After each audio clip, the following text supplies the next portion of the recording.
నాకు పెద్దయ్యాక అసలు ఇంటర్మీడియట్‌లో ఫస్ట్ టైమ్ ఒకసారి హెడేక్ వచ్చిందన్నమాట. హ్మ్. అది కూడా ఏంటంటే ఈ మా అది కూడా అంటే మా కాలేజ్‌లో హాస్టల్‌లో జాయిన్ అయినప్పుడు అక్కడ ఈవినింగ్ పూట 5:00కి టీ ఉండే అన్నమాట. ఓకే. టీ ఉంటే సరే అందరూ తాగుతున్నారు కదా! ఓకే ఎక్స్‌పెరిమెంట్ ఏదైనా కానీ చూద్దాంలే అనేసి నాకు ఇంట్లో అలవాటు ఏం లేదు. ఆహా! సరే అనేసి ఒక 6 రోజులు మండే నుంచి సాటర్డే వరకు 6 రోజులు టీ తాగాను రోజు 5:00. ఆహా! ఆ వీకంతా. వీక్ అంతా. తాగిన తర్వాత సండే నాడు కావాలంటే మీరు బయటికి ఔటింగ్ అది ఇంటికెళ్ళి రావడం ఏమన్నా సిటీ చూసి రావడానికి అలా ఇస్తానన్నమాట. హ్మ్. సండే నాడు వెళ్ళాను. వెళ్ళిన తర్వాత ఈవినింగ్ 5:00 అయిపోయిందా 5:30కి ఆ టైంకి లోపల అడిగాను మా ఫ్రెండ్‌ని, "నాన్న ఇది బ్రెయిన్ ఏదో అలా ఊగుతున్నట్టుగా నొప్పిగా అనిపిస్తుంది. ఇదేనా హెడేక్?" అంటే, "అవును ఇదే హెడేక్." హెడేక్ అంటే తెలీదు నాకు అప్పుడు. ఆ!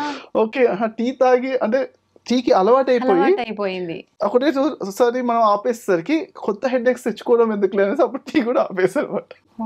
సో, ఓహ్! తెలియని హెడేక్స్ మనం తెలుసుకోవడం ఎందుకు, టీ తాగడం ఎందుకు అనేసి ఇంత అడిక్షన్ ఎలా ఉండకూడదు. ఉంటుందన్నమాట హ్మ్. అనేసి ఎందుకో అనిపించలేదు. ఆ రోజు నుంచి ఇక టీ మానేసానింక. అంటే హుహు. తాగిందే 6 రోజులు జీవితంలో. హ్మ్. తర్వాత హెడేక్ చూసేసరికి ఇంత అవసరమా అనేసి అది కూడా మానేసాను. హుహు.